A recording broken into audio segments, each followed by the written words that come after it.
Okay, we have some proclamations. Who's going to be reading the Women's History Month proclamation? Janice, you want to read that? Resolution designating the month of March as Women's History Month. Whereas New Jersey women of every race, class, and ethnic background have made historical contributions to the growth and strength of our state in countless recorded and unrecorded ways. Whereas New Jersey women have played and continue to play a critical economic, cultural, and social role in every sphere of the life and the state of the state by constituting a significant portion of the labor force working inside and outside of the home. Whereas New Jersey women have played a unique role throughout the history of the state by providing a majority of the volunteer labor force of the state. Whereas New Jersey women are particularly important to the establishment of early charitable, philanthropic, and cultural institutions in our state. Whereas New Jersey women of every race, class, and ethnic background served as the leaders in the forefront of every major progressive social change movement. Whereas New Jersey women have been leaders, not only in securing their own rights of suffrage and equal opportunity, but also in the abolitionist movement, the emancipation movement, and the industrial labor movement, the civil rights movement, and other movements, especially the peace movement, which create a fair and just society for all. And whereas, despite these contributions, the role of women in history has been consistently overlooked and undervalued in the literature, teaching, and study of American history. Whereas the Department of Community Affairs, specifically the Division of Women's Goals, are to remember and celebrate New Jersey women and to ensure that New Jersey women are offered equal opportunities in education, the workforce, and health care regardless of age, sexual orientation, income, ethnicity, race, and religion, identify, implement, measure, and coordinate programs that address the needs of New Jersey women, engage in continuous study and research on issues affecting New Jersey women and their families, develop policy papers and legislative recommendations. Now, therefore, be it resolved by the governing body of the Borough of Belmar, New Jersey, that March 2016 is designated as Women's History Month under the National Women History Project 2016 theme, Writing Women Back into History. Thank you, Janice. I'm sorry I didn't hear that. Could you read that again? There it is. I'll read the proclamation for Irish American Heritage Month, and I guess if you're an Irish woman, boy, you got a double month here. Whereas throughout American history, millions of Irish immigrants have traveled to the United States of America in search of freedom, justice, and opportunity. And whereas fleeing religious, social, and political discrimination, as well as starvation and disease, these immigrants depended on the strong spirit and character of their Irish heritage to succeed in a new land. And whereas Americans of Irish descent have played a vital role in shaping our history and culture, and exploring our frontiers and fortifying our democracy through their military and public service. And whereas organizations such as the Ancient Order of Hibernians and the Friendly Sons of Shillelagh, to name just a few, have allowed Irish Americans to gather with each other and honor their Irish heritage. And whereas Irish American Heritage Month celebrates the contributions of these talented and industrious people and recognizes their rich legacy. Now, therefore, be it resolved that the Mayor and Council of the Borough of Belmar do hereby proclaim March 2016 as Irish American Heritage Month in the Borough of Belmar, County of Monmouth, State of New Jersey, and urge the citizens of Belmar to celebrate the contributions of Irish Americans. Thank you. You Irish, Tom? Only a little bit. Okay. Public bids. For the stand-up paddle? Stand-up paddleboard at L Street Beach. Stand-up paddleboard at L Street Beach. If you're here to bid on Anybody? L Street Beach, you can come up to the front.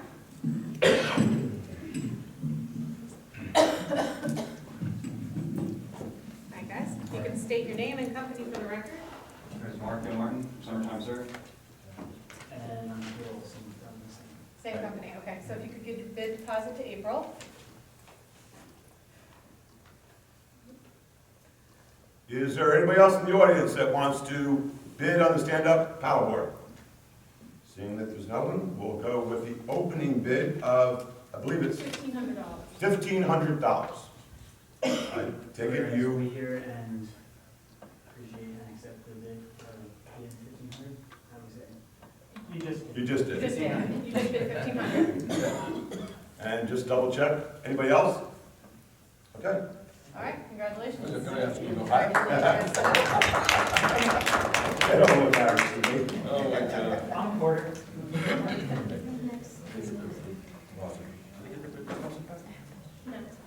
If they win the bid, we take it off of what they owe us and then. Great. Okay, workshop discussion. There's nothing on this handout that we were given, but I would like to talk about the council for a workshop is the outdoor dining ordinance. With the parade coming up, we had a couple applications for some one-day liquor licenses to be placed on lots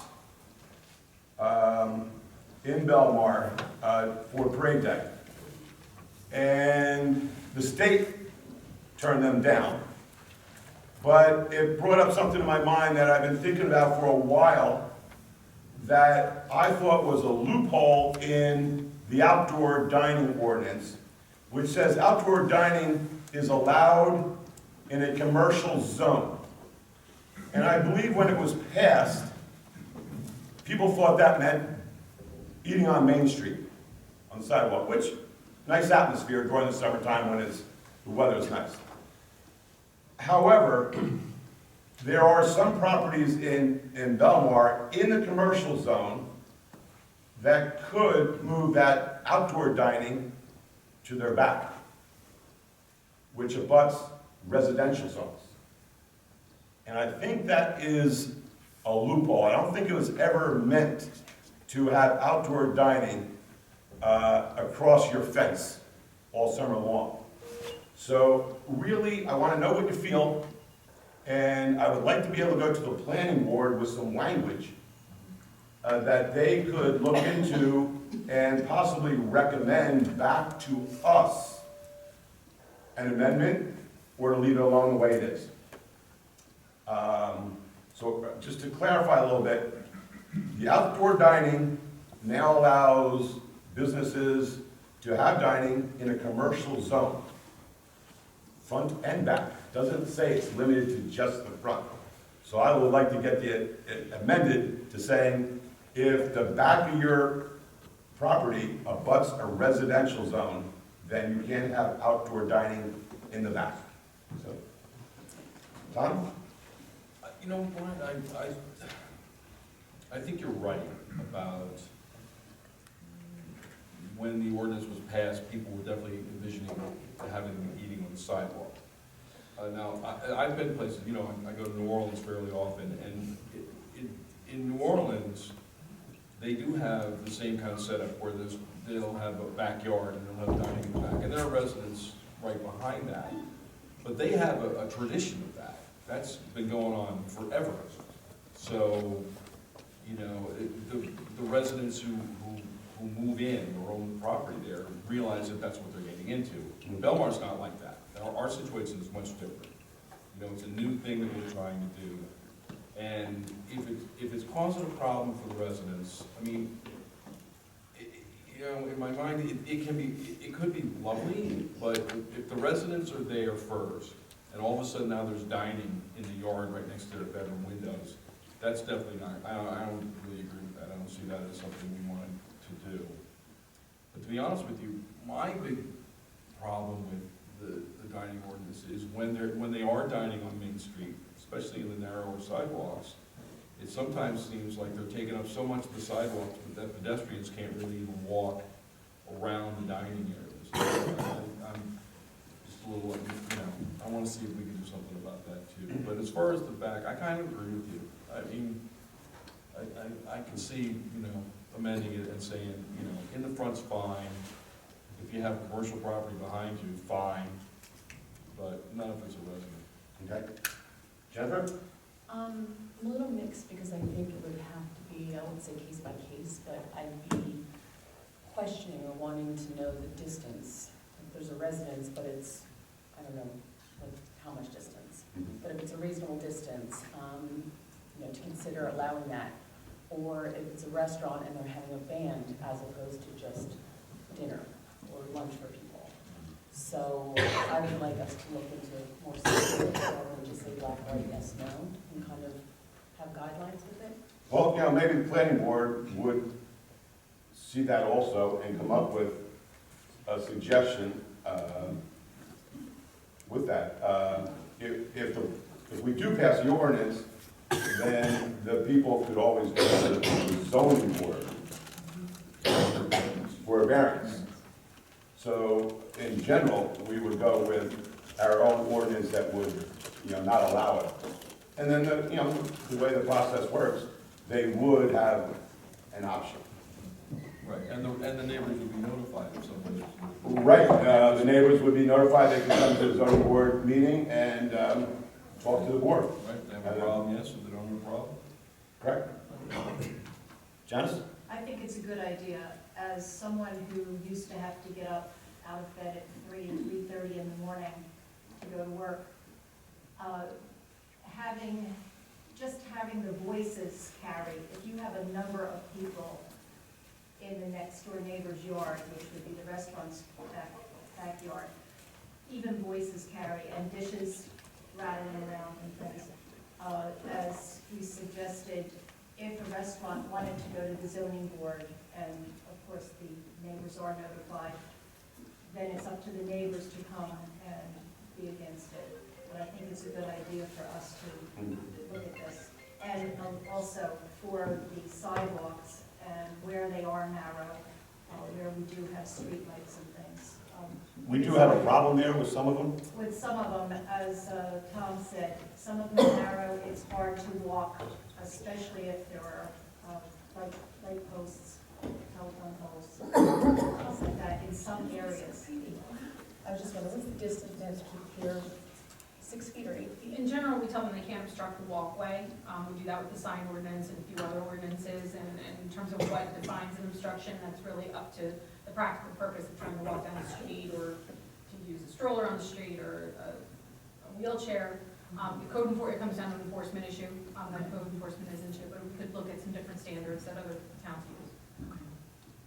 So there might be something in the ordinance that says they must allow a certain amount of Yes. space on the sidewalk for pedestrians to go through. Yes. And if they encroach on that, then they're in violation, Then it's enforcement issue. and it's an enforcement issue. But we have that in the ordinance. I know, April, do you think that's in the ordinance? Yeah.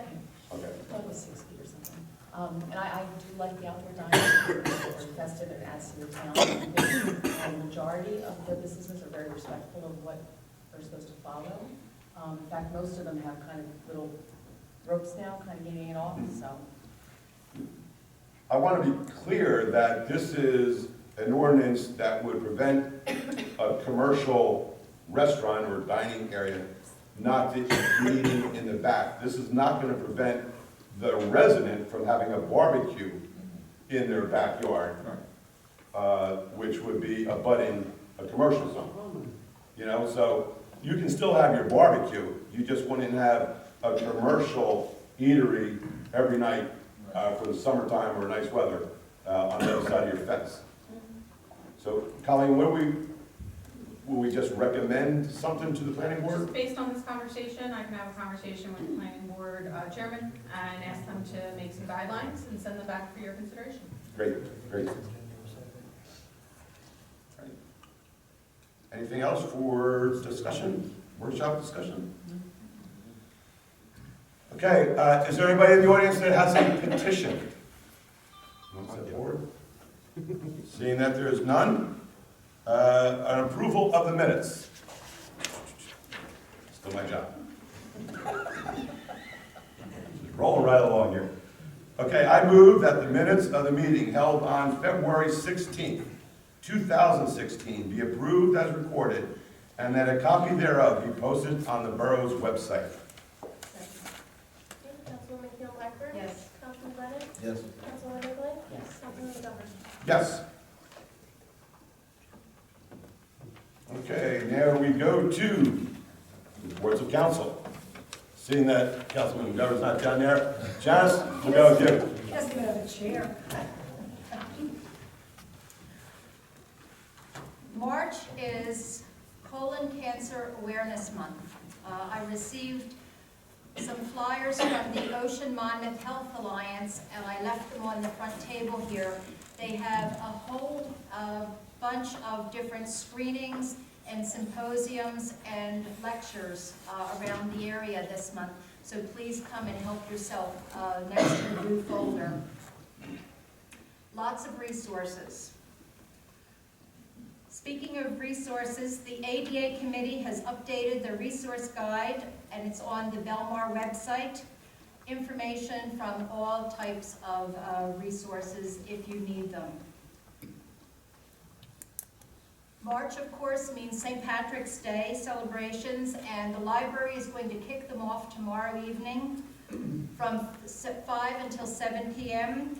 Music with Thomas Wesley Stern, and of course, food. They're planning corned beef and cabbage. So if you're around tomorrow evening, 5 o'clock, library for Thomas Wesley Stern. Also, speaking about the library, the youth art workshop is this Friday at 4 p.m. And on the 10th, from 3:30 to 4:30, furniture refinishing class will be held. The ADA committee, you know, we've been collecting wheelchairs and walkers and canes. A woman has called me, her mother just passed away, her mother was up at Seabrook, and her mother had a scooter. The ADA committee is unable to take a scooter, but we are looking for somebody who might want one. This is free. She's trying to give it away. She tried to sell it and was unable to sell it. She would like to give it to somebody who would use it and appreciate it.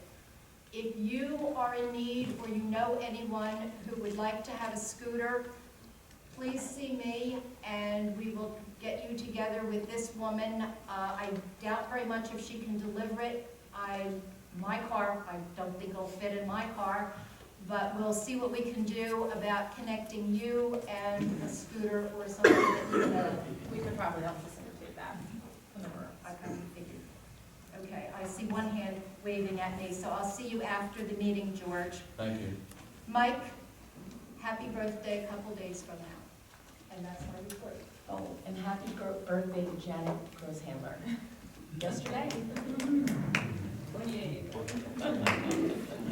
it was last month, wasn't sure the date. Tom? Thank you, Janice. Thank you, Brian. Well, this Sunday is the Belmar Lake Como St. Patrick's Day Parade. The mayor and council are busy working on making the nicest parade possible. We're doing everything we can to have a beautiful, warm, sunny day. Okay? Just remember, look, you look Just at like the last year, forecast right right? now. Just remember, it's March, so like the forecast could change any minute. We'll just keep our fingers crossed. Either way, it's going to be a great day. I know I'm working with the students at the elementary school in the band. We're going to be marching. We have somewhere around 80 students in this band going to march. Looking forward to it. And the only other thing I wanted to report, I wanted to just take a second on a personal note. My daughter, Ashley, is a senior at Tulane University in New Orleans. She ran in the rock and roll marathon. She ran a half marathon this past Sunday.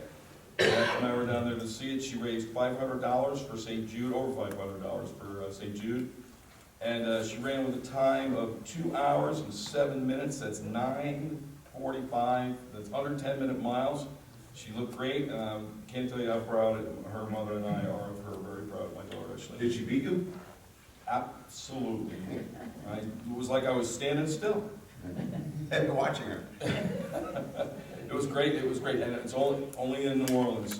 On a 13-mile track, they had 10 different stages. Everywhere you went, there was music playing for the runners. And they had more stages for the runners who did the full marathon. They went all the way around by Lake Pontchartrain. It was just an amazing day, a big event down at the end. And all runners had free beer for once they got to the park, the city park. Great. That's my report. Thank you, Tom. Jennifer? Excuse my voice. Belmar Arts Council is opening Hooray for Hollywood this Saturday, March 5th, from 5 to 7 p.m. They're also doing an egg decorating class on Saturday from 10 to 12 p.m. Jump into the BBP.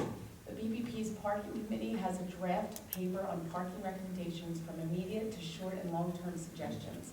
The BBP committee is currently awaiting for some feedback from the Belmar administration before reviewing their recommendations with and seeking further input from the local business owners and BBP stakeholders.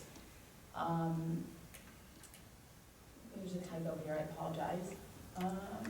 We all know 2016 will be a difficult year for parking, and we want to be as prepared as possible to help the Belmar businesses, especially those in the central business district. On to the St. Rose Grammar School. Plant sale begins today. On the 3rd is an open house, 9:30 to 11:30.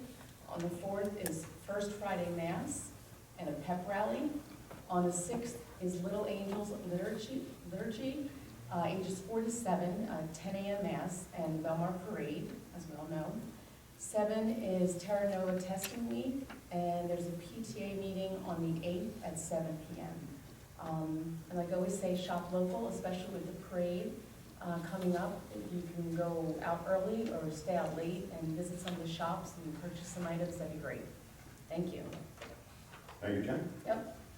Okay, I mentioned earlier, the moment of silence, Paul Crew. Paul Crew was very instrumental in bringing the AVP volleyball tournament to Belmar. He had many volleyball contacts, especially with the Jersey Shore Volleyball Association and a gentleman named Mike Borga, who had contacts out in California. And even though the AVP looked at Point Pleasant and Seaside, it was through Paul Crew and his connections that brought those people to Belmar to look at our beach, and they chose Belmar over Seaside and Point Pleasant Beach for that initial tournament, the AVP. Historical Society is having their rescheduled storytelling event this Tuesday coming up. So that's March 8th, 7 p.m. in the community room next door. One of the guest speakers will be Margaret Plummer, whose grandfather used to be Mayor of Belmar, Mayor Dillon. And Margaret has lived here all her life. She has many memories about Belmar. Very interesting person. You might really enjoy listening to some of the stories that Margaret has. She has a good sense of humor also. Last week we had a Shade Tree Commission meeting. We had our representative from the DPW, Sal Cercelli, come and give us a little report on the trees. And unfortunately, he told us that since September, we have had to take down 30 trees in our parks, at the lake, and some of the right-of-ways in town because they have died. They have not fully recovered from the storm, and they just plain died this past year. They became hazardous. We had to take them down. We called in the JCP&L forest person in charge of the forestry to ask for some recommendations for trees, and he did, but we really couldn't get him to name a particular tree or trees because I don't think they really want to do that in case someday that tree gets to be a problem. But you got to understand, JCP&L is concerned about the power lines going, to your house, bringing you electricity during a storm, and so that's why they cut the trees the way they do. There are different trees to plant. Ideally, we really shouldn't plant any trees in that right-of-way from the sidewalk to the street. It's really not wide enough. Ideally, you should plant it on your property for the sake of the tree, but that's not the case. So we really want to get together, the Shade Tree Commission, and become a Tree City USA. and there's a lot of work to do. We gotta get a management program. We gotta redo our ordinance on the shade tree. Unfortunately, people argue it, but those trees that are in the right of way, even though the town plants them, the resident is responsible for them. So if it's a dead tree, it gets to be quite an expense on the residents' part. We've taken them down from the storm the best we could. Some of the trees are beyond the ability of our DPW guys that just can do smaller trees, but not the big trees that a regular company would need to take down. So 30 trees since last September. We're trying to replant some of the ones on the lake, and we're doing the best we can. Some of you have probably been wondering what's happening at Ocean Avenue, okay? We are installing new curbing. That's our responsibility to put in the curbing. And then the county is gonna come by and repave Ocean Avenue. We went out to bid to find out how much the curbing would cost. The estimates from our Mazer, what do you call it? Mazer? The engineer. Engineer, it was gonna cost $160,000. So we went out to bid. The lowest bid was $245,000 just for the curbing. Our DPW is doing it in-house.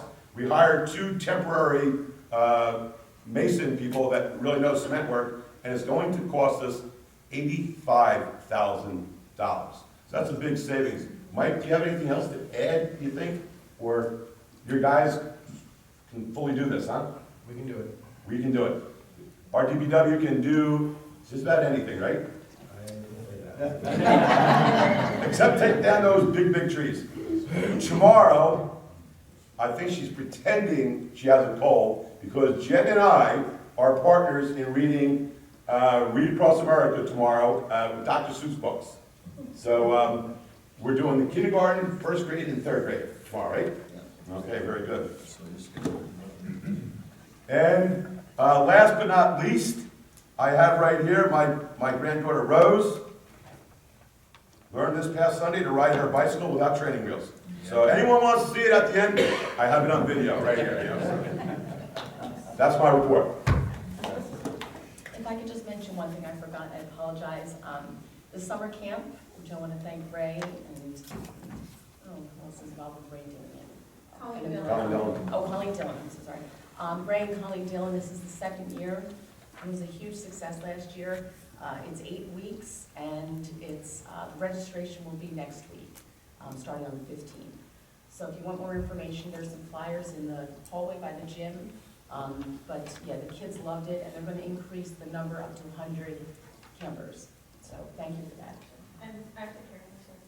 Oh, yes, and they've added aftercare. So last year it went to 3:30, and we want our kids to be out of the house as long as possible. So they're adding on aftercare, which is tremendous.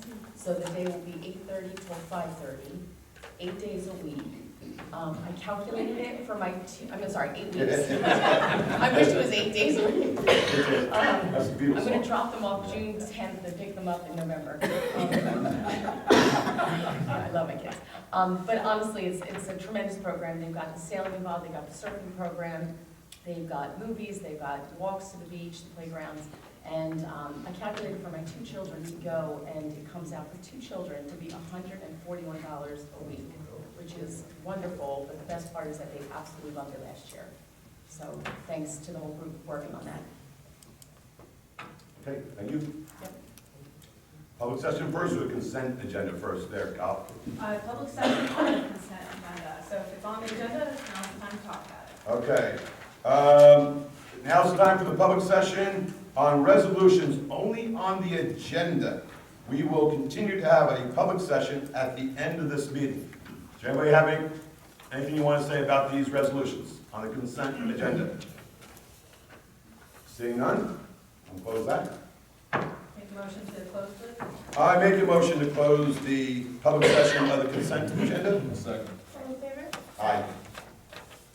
All right, now, on the consent agenda, all matters listed in the consent agenda are considered to be routine by the Borough Council and will be enacted by one motion.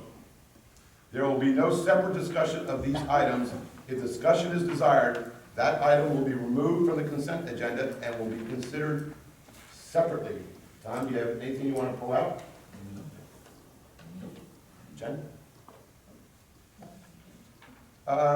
I just want to talk about the resolution honoring and recognizing the service to the community by all our first responders and the authorizing of the free beach admission during the 2016 beach session to all active first responders pursuant to the Belmar Borough Ordinance, Section 18-2.5. You know, if you ever go to the beach, we do have our own first aid on the beach at all times. But there's only maybe 2 or 3 working at a time. By having this resolution, you may be sitting next to, at any beach, someone that is a first responder from other towns throughout New Jersey. So really, it makes I feel, it makes our beaches much safer to the people sitting on the stand. You might want to say, well, the lifeguards are trained in first aid and AED training and CPR training. Well, you know, maybe they are. I mean, I'm certified in AED and CPR, but I can't remember the last time I provided CPR to someone. And you might have someone on the beach sitting near you that can come and get there before our first aid people can travel down from the 10th Avenue area. So I think that's a really, really good resolution that we are providing. It's terrific. Okay. Motion to approve the consent agenda? A motion to approve the consent agenda. Councilman Blackburn? Yes. Councilman Brennan? No, I want to echo what Mr. Madone said. I also want to point out the resolution for servicemen and women and their dependents. That's one of the most pleasant things. Anytime I've worked down at the beach, one of the most enjoyable things I've been able to do is to tell a service person and their spouse and their kids that we're giving them a day at the beach. It's the least we can do. So I definitely vote yes. Councilman Nicolay? Yes. Councilman Brennan? Yes. You gotta read with that deep voice tomorrow. Okay. Ordinances. None. None. So now it is time for the public session. If you wish to come up and make a comment at the public session, I'll try and do this in size order, Colin. Now, do you want me to? So, you know, I know it's an exercise, the up and down each time. Okay. Remember the consent session, the public portion is we will listen to you. We don't want to get into debate. If we can answer your questions, something like that, we will. But come on up. Katrina? Yep.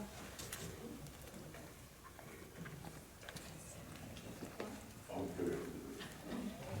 I was waiting to say scary. There we go. Very white. Perfect. Hi, Katrina Klapsis, 1304 B Street. I have no questions. I have a statement.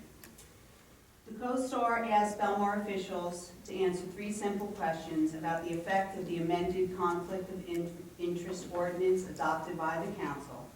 According to the CoStar, Mayor Doherty and Borough Administrator Conley have not answered those 3 questions.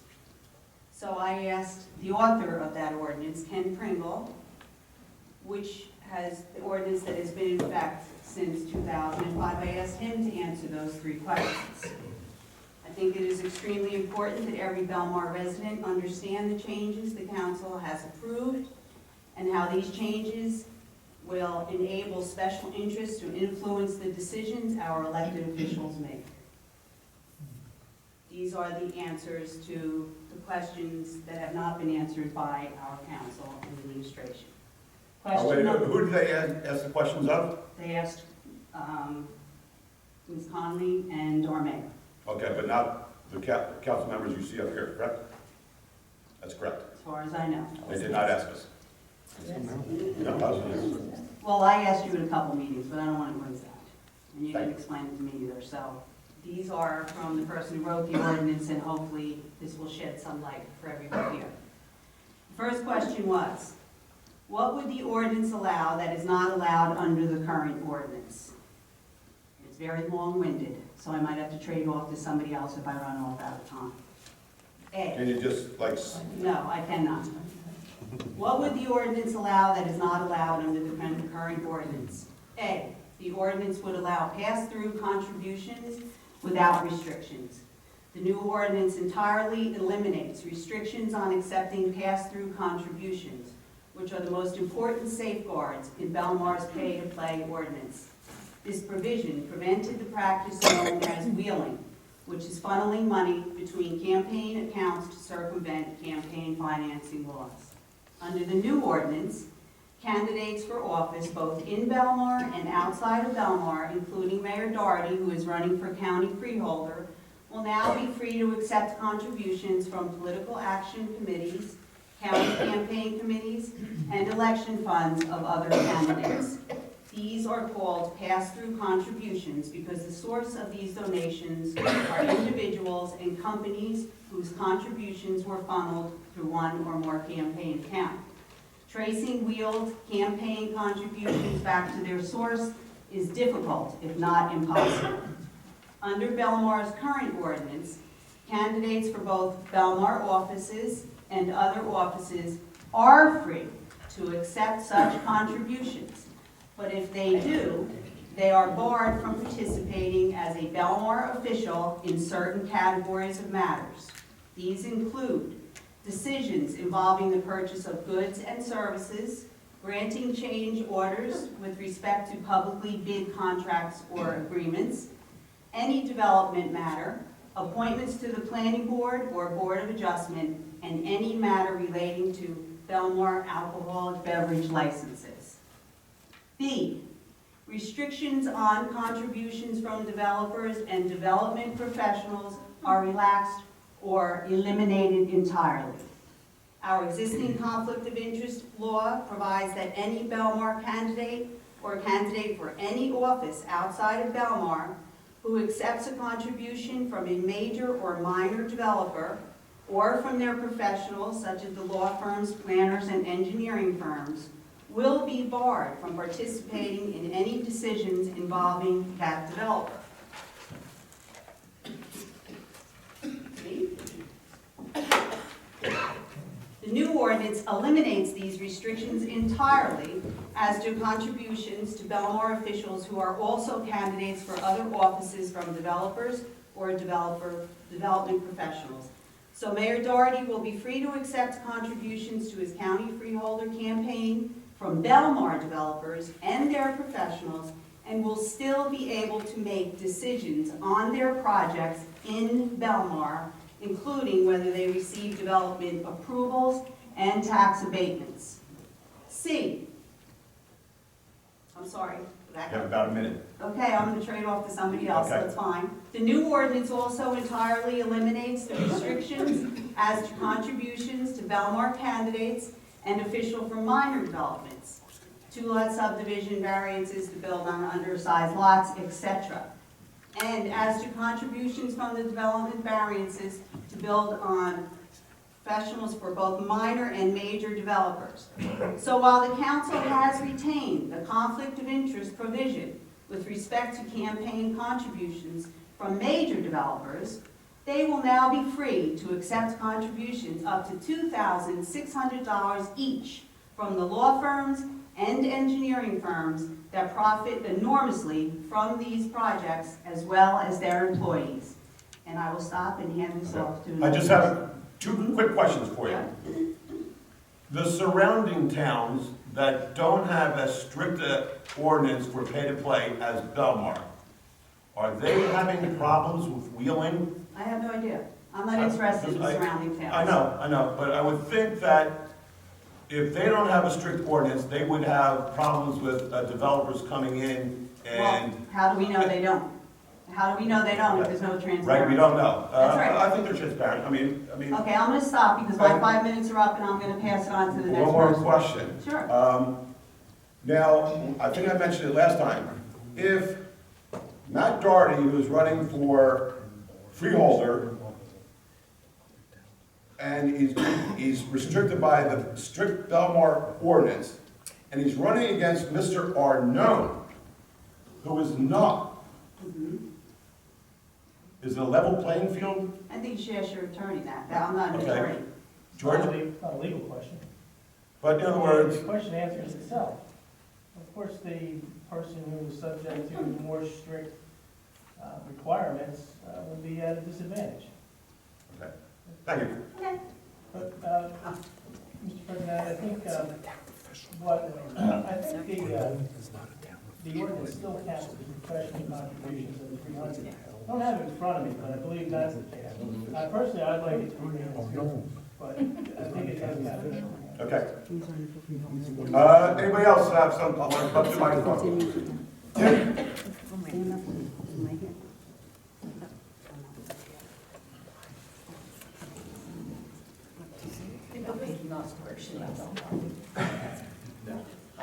Good evening, everyone. Tim McCory, 417 12th Avenue. My question is regarding sidewalks, which I think touches on a number of things that came up this evening, ADA accessibility, the parking issues in town. One way to deal with parking is lack of parking is to leave your car home and walk. And also the possibility of, with our DPW capabilities of maybe being able to do certain things in-house versus bidding them out to save dollars. So the question is, it was about a year ago, a little over a year ago, that the mayor announced the sidewalk improvement campaign. And in the ensuing year, I have not seen any changes and improvements to the sidewalks. And so I'm wondering if there is hope that this year we may actually see some concrete improvements. Everything like that. Would you like Colleen? me to address it? Colin, can you address that, please? Sure. Actually, on tonight's consent agenda, you authorized me to go out to bid for the townwide sidewalk and curbing assessment to obtain bids for those concrete prices. We have completed our townwide survey.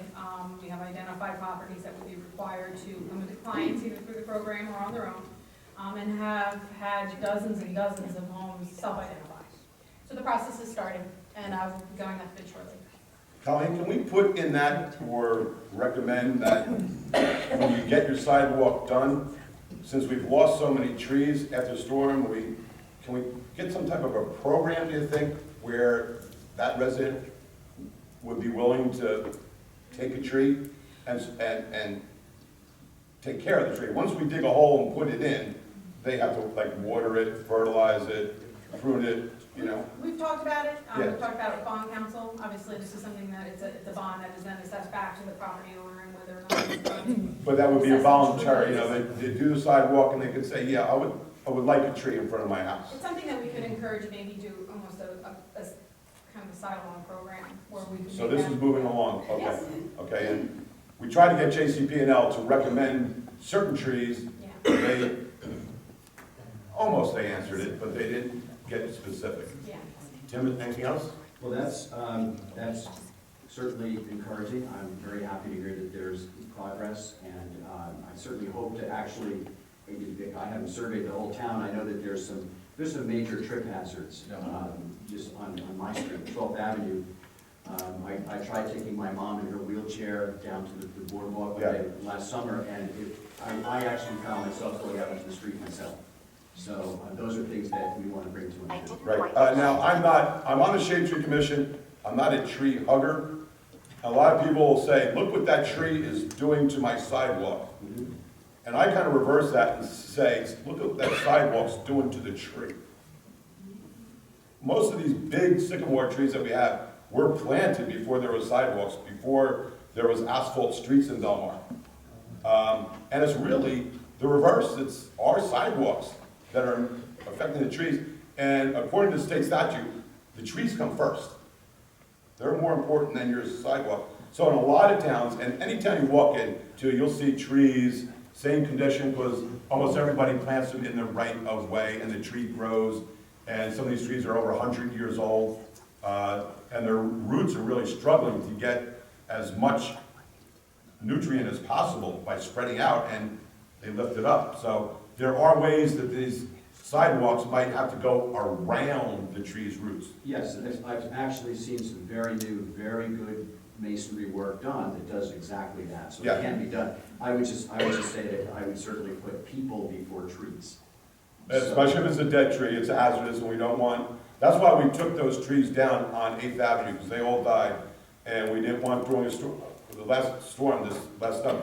I'm sure one of those big limbs or the tree itself would have come down just as somebody was walking home or a car was going down the road, and we would have had something serious. So just to close, in the best possible scenario, and I know that with construction, being an architect, there are always delays and things, what would be the timeline that we would hope to see for the first masonry work to begin? I don't want to give you something that I don't know is for sure until we get bids in. Okay, We're working towards it. so are we hoping to see concrete work in 2016? I would hope so, but I don't want to give you something until I have bids. Okay. All right, thank you very much. Thank you. Here. You get 25 extra seconds. Dave? Thank you.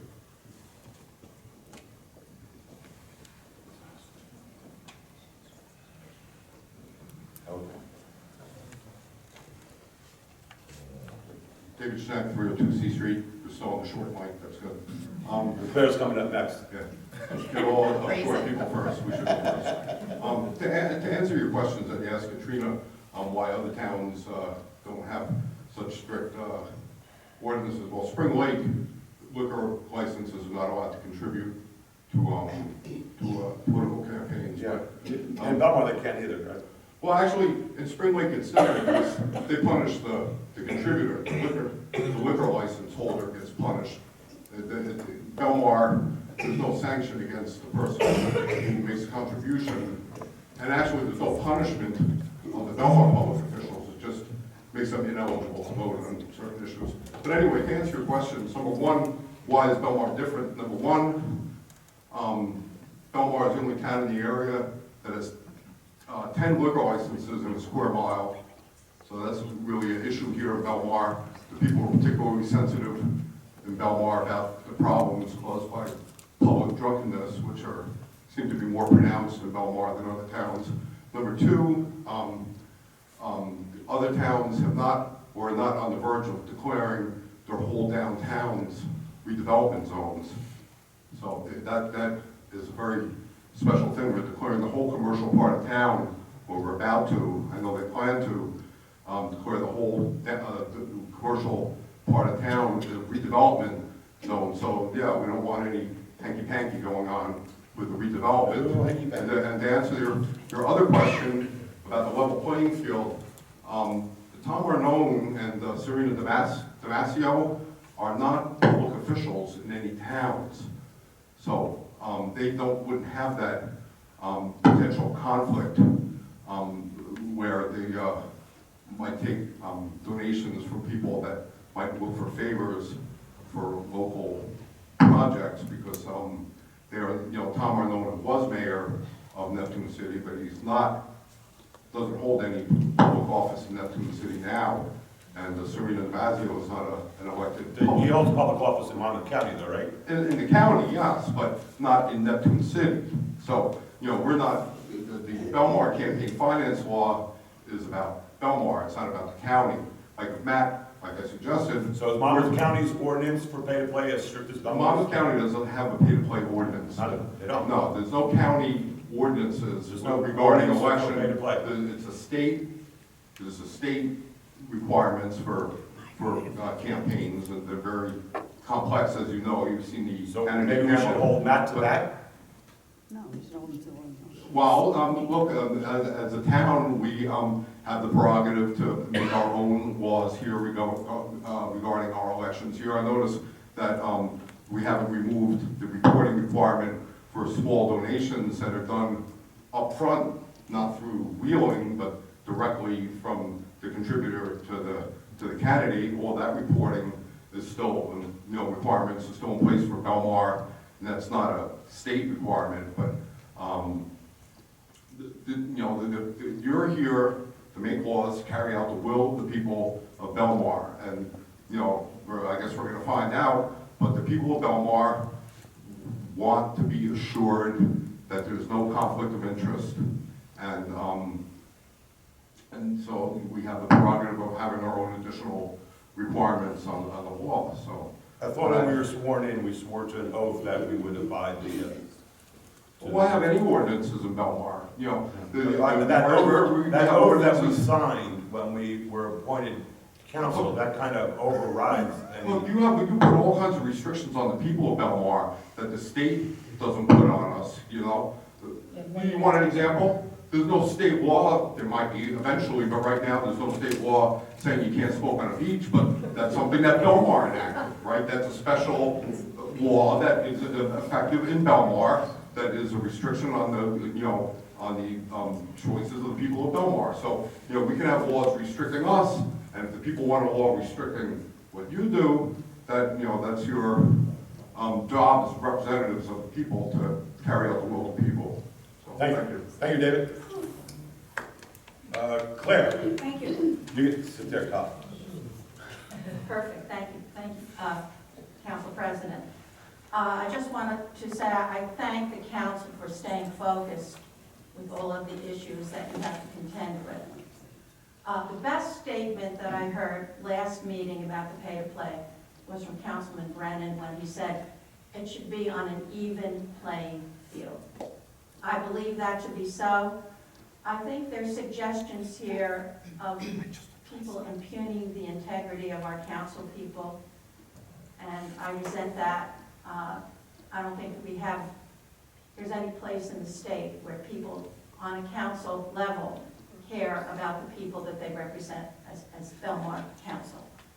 So with that statement, I have great confidence in all that you do. I have confidence in the way that you outreach to the people. I love the idea that you're giving free beach access to the different groups. But I really feel as though there's been a little bit of an attack on your integrity and your voting yes. You said why you were going to vote yes. I agree with it.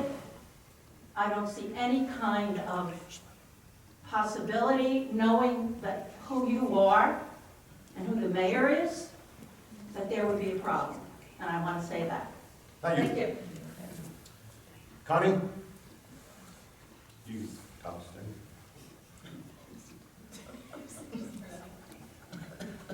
I'm here about what I heard you say about outside dining. First of all, outside dining should not be, no outside dining, not in the sidewalk, not in the backyard, not anywhere. Only people renting the inside of the building, and that's where they should run the business. Because you have to concern about other people who live upstairs, they need a peace, they need to enjoy the summer. They don't need to have noise every time, 10, 11 o'clock tonight. No, that's not fair. Plus, sidewalks, you see people, they can't even walk with their wheelchairs, with baby carriages, any kind of, I'm surprised how nobody's taking support those people when they have to go through. This is not fair to the consumers, this is not fair to the taxpayers. Learn this, think and look for yourself. Otherwise, if you feel so good, make your own streets. Find out how nice it is to have it outside dining and have people blah, blah, blah, blah, blah, and make all kind of music and noise. Second is about the trees. You love the trees. I love the trees, but you know what? The trees belong where they belong. They don't belong on sidewalks.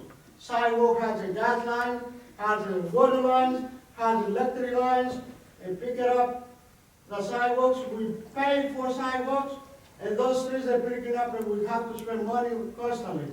That's not fair for taxpayers or owners of the building. Whoever likes the lake, all around the lake, will not disturb the electric wiring, not disturb nothing, yes. I can see area that belong the trees, not on the sidewalk, not from somebody else's houses. Thank you, I Connie. love it, but I'm Yeah, thinking. I like how you feel, you're passionate about it, but I think there's a place for the correct tree on Main Street. If we can get a small tree that won't spread, won't build up, because I think they look nice, especially in the springtime when they flower out or they leaf out in the summertime. Every tree has a roots. This is true. I live in a country, that's the way I born and raised, by trees. Mhm. And that's why I lose a lot of trees now, Yeah, okay? But remember, trees is not belong to sidewalks, thank you. okay? I You got you. may love the tree. I want to be, no, I say it to you once, to give me writing and written and done, dating. That tree, if it falls and kills somebody or anything, who's responsible? You tell me what, give me a sign, you don't give me nothing yet. I don't have anything. If that tree behind me fell and kill anybody, who's responsible? The property owner. The Anybody else? owners, yeah, if the owner's scared, they can fix it, no trouble. Yes, ma'am.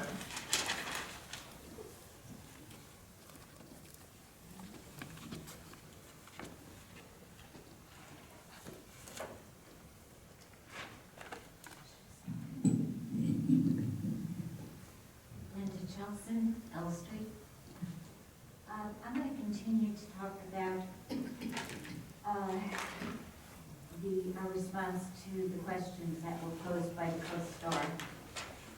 Another restriction was the contribution from vendors and professional vendors are relaxed or eliminated entirely. Belmar's current ordinance limits to $300 the total amount of campaign contributions each vendor to the borough, including family members, can give to Belmar candidates and officials and candidates for other offices. Because Belmar's professional vendors, including borough attorney, borough engineer, etc., are awarded no bid contracts, our current ordinance bars them from contributing any amount to either Belmar candidates, officials, or to Belmar officials who are candidates for office outside of Belmar. The new ordinance eliminates these restrictions entirely as to candidates for offices outside Belmar. So Mayor Doherty will be free to receive contributions for his freeholder campaign from Belmar's vendors, including professionals with no bid contracts, up to a maximum per employee in the amount of $2,600 as permitted by state law. While the new ordinance retains the $300 cap on contributions to Belmar's candidates from vendors, the ordinance will now allow professional vendors to make contributions to Belmar candidates and officials up to $300. Restrictions on contributions from alcoholic beverage licensees are eliminated entirely from Mayor Doherty and other candidates for offices outside Belmar. Belmar's current ordinance provides that if any Belmar candidate or official or candidate for office outside Belmar accepts a contribution from the owners of an alcohol beverage license in Belmar or from their family members or their employees, the official is barred from participating in any decisions involving that alcohol beverage license. The new ordinance eliminates this restriction as to contributions to candidates from offices outside Belmar. So Mayor Doherty will now be free to accept contributions for his county freeholder campaign up to $2,600 each from Belmar bars, bar owners, or their employees.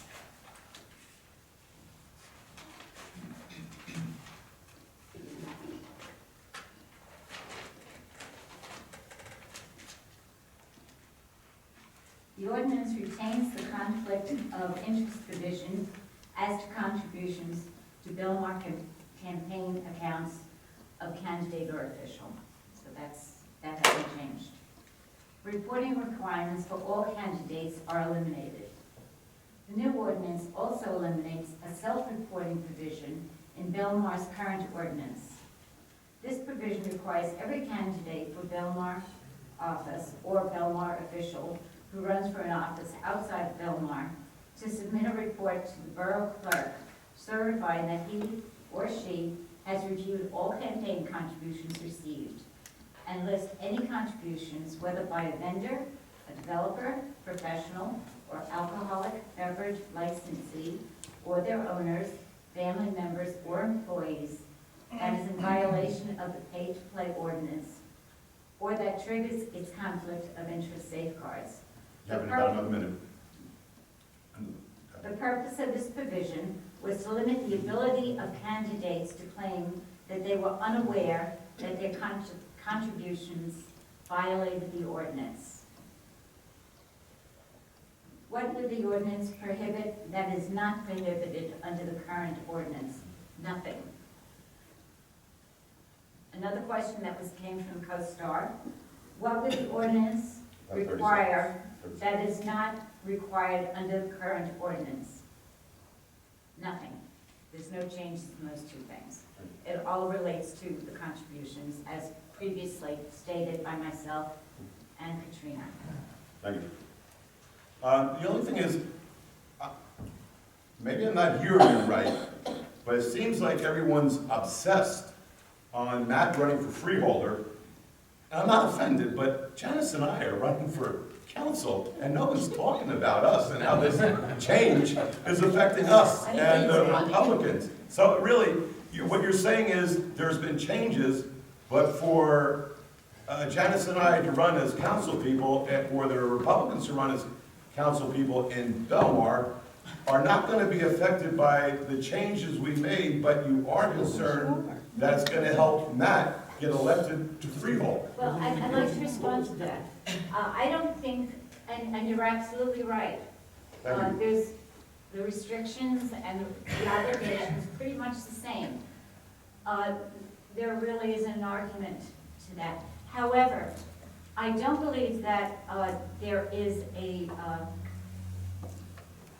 a great emphasis on our current mayor and freeholder. We're talking about long-term consequences of amending an ordinance, which has been very effective.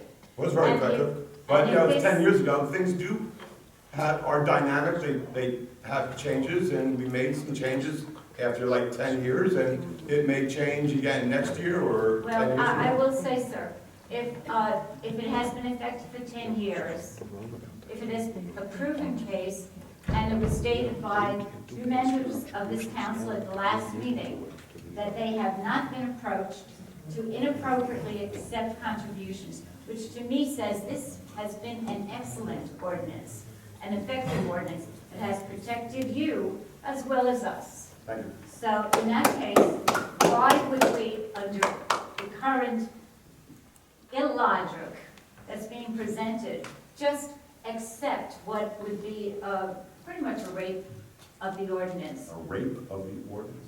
Well, that's a strong word, but it is a major violation of a trust issue. Really? Seriously? In my Thank you. opinion. In your opinion. Carol?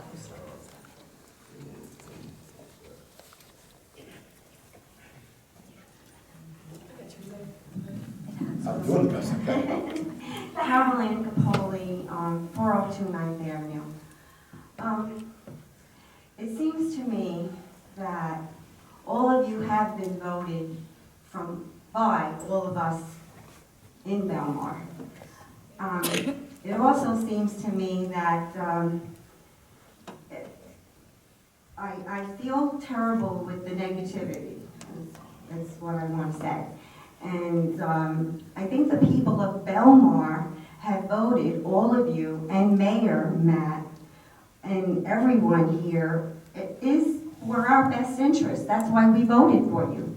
So I want to thank you. I want to thank you for bringing us forward. I want to thank you for all the goodness that you brought to Belmar. And the residents that appreciate you for all the work you've done. I see all of you out there doing the best you can. So I'm just here to say thank you.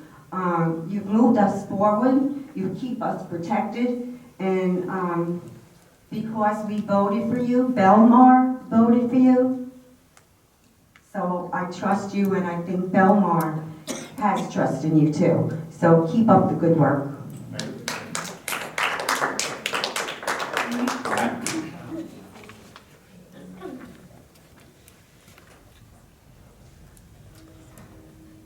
Patricia Correa, Ocean Avenue. So, Brian yells at me. Patricia Correa, Ocean Avenue. I'd like to read a letter submitted to the co-star in 2007 by Matthew J. Doherty Counseling. Open and honest government starts with open and honest campaign financing. Candidates should fully disclose all campaign contributions, no matter what level of government they aspire to hold. While it would be a good gesture for candidates to voluntarily disclose all their contributions, it is my experience that such a gesture is not a guarantee. That is why I am introducing an ordinance in Belmar that would require all candidates for elected office to fully disclose every dollar contributed to their campaigns. Currently, the state of New Jersey Election Law Enforcement Commission only requires disclosure of political contributions of $300 or greater. I believe this is insufficient, particularly on a local government level. Traditionally, local campaigns require less funding than on state or county levels. Therefore, the funds are raised in smaller amounts. This often means that most of the funding for a campaign remains undisclosed. This is unacceptable, and the people of Belmar deserve better. The more information voters have when choosing a candidate, the better off our borough will be. That is why Mayor Pringle and I disclosed all of our contributions last year. Voters have the right to know who is financing the campaign of candidates for elected office, who will have the ability to make laws, appoint, and decisions that will directly affect their lives. So, a couple of other things I used a little earlier. Oh, first off, this ordinance does affect you because before the ordinance you could not take pass-through contributions. But with the new ordinance that you passed, you will be able to take pass-through contributions. Earlier we heard from a couple of people who says what a wonderful council we have. We and the Republicans, right? Who says what a wonderful council we have because you reach out to people. And my experience has been you reach out to people who agree with you. But people who don't agree with you are called obstructionists, conspirators, and in my case, terrorists. So anyone who doesn't agree with this ordinance is welcome to sign a petition that I have with me tonight after the meeting. Thank you. Thanks, Patty.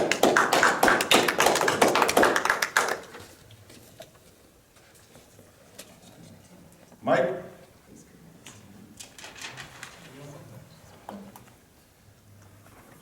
This, oh, okay. No, there's two mics in the room, plus the microphone. Michael Drew, Ocean Avenue. A couple of points I wanted to bring up. Number one, everybody talks about the Ken Off who wrote the ordinance. I just want to remind everybody what happens when you get two attorneys into a single room, you get 4 opinions. And George knows what I'm talking about. I have no idea. Good answer. Anyway, back in 2004, when this ordinance was put into effect, there was something called dual office holding, in which a councilman, mayor, could run for another office and hold that office at the same time. Presently, that has changed. There are no longer dual office holders. So if the mayor was successful in his campaign for freeholder, he would immediately resign this office in the borough. So therefore, the people who had contributed to his freeholder campaign would have contributed because they wanted him elected to a county office. He would have no sway here in the borough as far as being an ABC member or anything like that.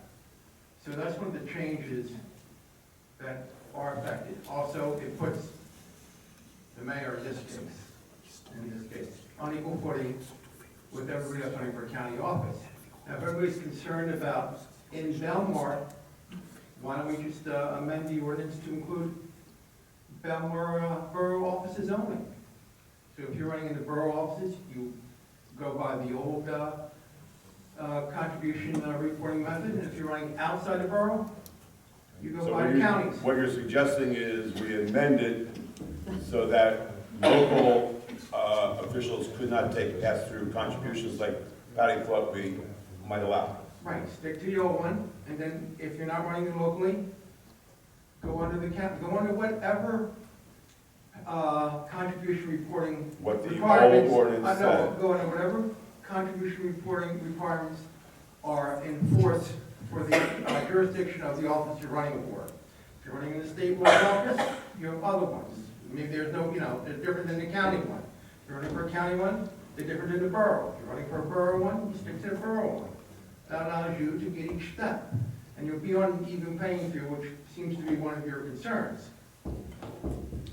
Yeah, it's definitely a concern. I don't want Janice or I to have an advantage over our opponents, the Republicans, but I'd hate to see Matt be put at a disadvantage. That's kind of an interesting suggestion, that we amended, that it stays the same for a local official.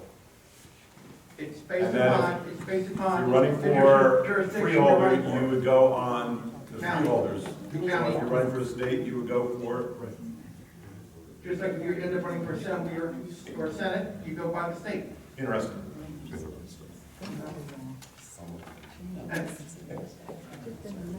And the other thing is, people talk about the negativity and whatnot. Okay, Out of time? out of time.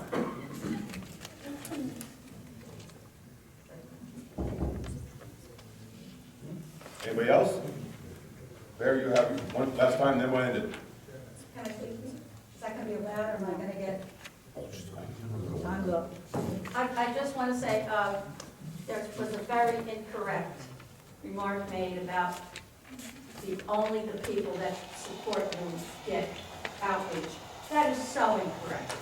I know the people that you help. I know the people that I help. That is absolutely a ludicrous statement. I know that you've helped many, many people who disagree with you. I know that personally. I know that the mayor has. So I would discount that as being true. Okay, gentleman with his hand up.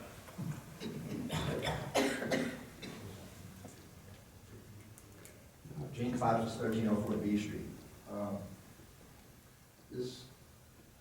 I don't understand, I'm entitled to my opinion, you're entitled to your opinion, right? Yeah. Okay, so when I give my opinion, okay, or when I do things that are lawfully done, petition, okay, challenge votes, okay, walk the streets, knocking on doors, what I'm doing is right, okay, I get slammed for it. So to say that it is an agreement, even if we disagree, that goes out the window. Because I also was called a terrorist, okay, at market terrorist, not by you, okay, I'm sure you read it, okay, I'm obstructionist. So, I mean, that's just, if I disagree with somebody, I have the right to disagree, and I have the right to go about it the right way. And I think I did, because I went to court over it, and they threw it out the window with the challenges and votes. So, I have disagreed, all right, and that's what it's all about, the back and forth. But when you're treated, okay, not fairly, by somebody you disagree with, okay, it's not right. Okay, now I don't have the power that you have to sit in that seat. I don't have the power of the mayor. But I am a voice. Excuse me? Got out there, he was whispering loudly. I just don't you Yeah. Thank you. Thank you. I called Claire up for a second time, so Dave, come up for your second time. It's not. Oh, yeah. And we don't have to change the microphone. Well, not much anyway. David Sheffield, I just want to point out the faulty logic that Mike Drews mentioned, that you can't separate the fact that it's a county race or a Belmar race, because It was an interesting point. No, it's not. It's not true. It's a distinction without a difference, because the Belmar pay-to-play ordinance restricts the actions of Belmar public officials. So if Matt wasn't the mayor, then yes, it would be an even playing field. There wouldn't be any kind of conflict of interest with anything going on in Belmar. But the fact that he wants to stay on as mayor this year, while he's accepting campaign contributions, this year, he can repay favors if, you know, we want to avoid the opportunity or even the impression that that could happen. But this year, he's mayor and he's taking money, or wants to take money from developers, development officials, liquor license holders, et cetera, while he's mayor here, while he's exerting his power here. And if he loses the election, then he's still mayor here, right? And he still has power here after having taken money from liquor licenses, redevelopment attorneys, redevelopment architects, or you know, other professionals, engineers. So the problem is that he wants to have the power here to be the decision maker at the same time as he's taking money from these people. So that's the problem. He wants to stay on as mayor. He wants to continue to have that power while he's taking money that could influence him.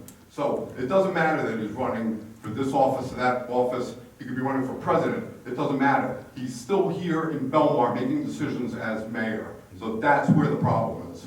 George, if he lost and he took those contributions from a liquor person, wouldn't he have to recuse himself for taking those, let's say when the liquor license came up for a vote? Wouldn't he just have to step off the dais? Did we eliminate that in the? No, this is exactly what the ordinance says, I'm just looking at it right now. Yeah, so I think if he accepted it, They can't vote on anything, and it came up before him, then he would have to recuse himself. Under the new ordinance, if he's running for an office outside of Belmar, he could take that. Yes, it does. Yes, it does. It absolutely But does. if it does, then, if he took that, then he, like, when Jen has to step off the dais because she's a member of the fishing club, and we have to vote on the fishing club, or Tom has to step off if we're voting on something for the Friendly Sons of Schleller. So he would have to step Right. off. It's not just voting, it's being involved in any discussions, being involved in any way with it, not just voting. Okay, thank you. He cannot be involved in the policy whatsoever on any of that stuff. So that's the problem. He wants to hold on to that power while still taking money that could compromise him. Okay. Hold on. These are the last two. Carol, you had your hand up first, and then Mike. We'll finish up with Mike. Sorry. Yeah. Believe my parents. You know, we are running. Okay, Carol Moore, 1206 Oakwood Road. I've known Brian for 25 years. I've known Tom for about 20. Jen for maybe 6 or 7, 10. Matt for over 10. I respect everybody who sits on that dais, no matter what party they belong to. They gave their time to help our town and care for our town. I am insulted as a Belmar resident when people call out somebody on the dais on their reputation and impugn their reputation just because they may vote yes on an ordinance they don't like. Just because the ordinance is being changed doesn't mean Matt, Brian, Janice, Jen, Tom, or any other person is going to take those contributions. It's not a 100% guarantee that if a liquor license holder in Belmar goes up to one of the 3 that are running and says, I want to contribute to you, that they're going to take it. And then not, excuse me, No, Carol, talk to me. and not report it. And then if they go up for a liquor license, not recuse themselves and take them over the dais. I think it's horrible that a Belmar resident will impugn the reputation of somebody who gives their time and effort to our town and works as hard for our town as our mayor and council do. Thank you. And we'll finish it up with Mike Seaback. Carol, Sure. it's been a change. Mike Seaback, 110 Second Avenue. Council President, good evening, Council. First off, I'm a terrorist, but I'm a polite terrorist. I don't always agree. And I think that we have an obligation out here to question your decisions. Yes, we do. Everybody that's elected has a tremendous job, because not everybody votes for you, but you have to represent everyone. So you have to listen to everyone and hear out their opinions. And on this matter, I just want to, reiterate what some people said in the audience, that this has been something that's been in place for years, and now it deems it needs it to be changed, and many of us don't see why it needs to be changed, because it's been functioning very well. I personally ran for office, I was subject to the limitations of it, and I had to live with it. In fact, I was actually running the year it was put in place, and I didn't I did agree with the disclosure down to $1, because many people were intimidated, but even that, we've learned to live with. And in fact, we have the most transparent elections in the area, perhaps even in the state. You've all mentioned that you had some concerns when you passed this ordinance. You're talking about revising it now, but it's already 2 votes in, and I don't really see anything happening there. I just want you to realize that, contrary to what Claire and Carol and a few other people said, when we come up here and express our opinions that don't dovetail with yours, we have that right, and we're going to do it. When a lot of the beach plans were put forth, many of the residents felt were too large and overdone for our town. And the residents worked just as hard as our elected officials to be heard on those matters, including petitioning and going to court. Tom Brennan agreed with some of the things. I mean, there actually is a lot that we could be in agreement on. So let's not come to the mic and have anyone that says anything in contrast or in contrary to what you guys are deciding be considered negative. Their opinions, they're valuable opinions, and we all have the right to them. I lost my train of thought for a second there. I want to thank Council President McGovern for running a nice meeting and interacting with the residents and the debate back and forth. I think that's a very good idea. I would love to see the timeline eased, so when someone has a thought that's a little bit longer than 5 minutes, they have the continuity of being able to finish out that thought if it's not ungodly long. I did like how they shared it. Well, they did share it, but it would have been, maybe a little bit more. But, there's so many people that might want to come up to the microphone. so- That's your prerogative. Yeah. I'm mentioning it. It's not that I didn't want to hear it, but I know there's other people that want to talk about, like Tim wanted to talk about sidewalks, Again, it's my request, it may be denied. I get it. Yeah. No problem. The second thing is, on the election, I'd just like to say, and I'm not even going to ask you this question, I'm not here to ambush anybody. Council President McGovern, Council Member Blackburn, I don't think you guys need PAC contributions. I don't think you're seeking PAC contributions. I don't think you need pass-throughs. So the whole idea of this ordinance change here is really, gutting something that's important to the residents in terms of our trusted elected officials that we all have to abide by in Belmar. And that's why we come to the mic, that's why we read letters, that's why we act the way we do, because we want to be heard on this matter. It's very important to us. And while you are elected majority, you represent everyone. So thank you very much for your time tonight. Hey, Mike. Thank you. All right. Motion to adjourn? Second. Aye. Good job, Mike.